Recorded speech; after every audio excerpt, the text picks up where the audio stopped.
Fala pessoal, hoje eu vou mostrar como eu faço aqui, ó, os pezinhos para o tampo que vai aqui na cuba da pia, tá? Então eu vou tirar aqui, ó, já recortei o tampo e já retifiquei todo ele, tá? Todo retificado.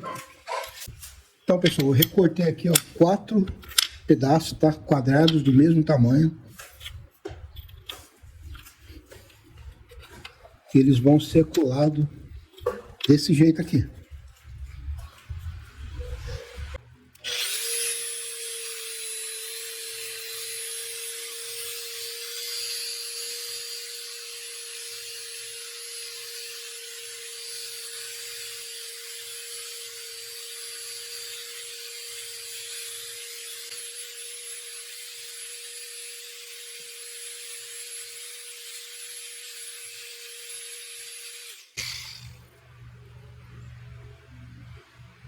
Então ele vai ficar assim, pessoal, ó, retificado.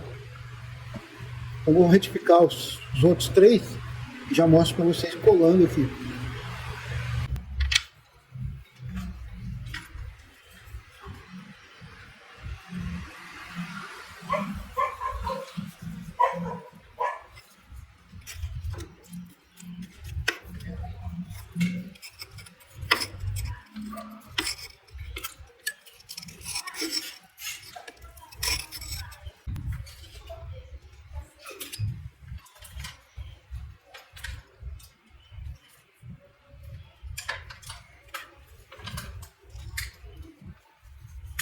Saca!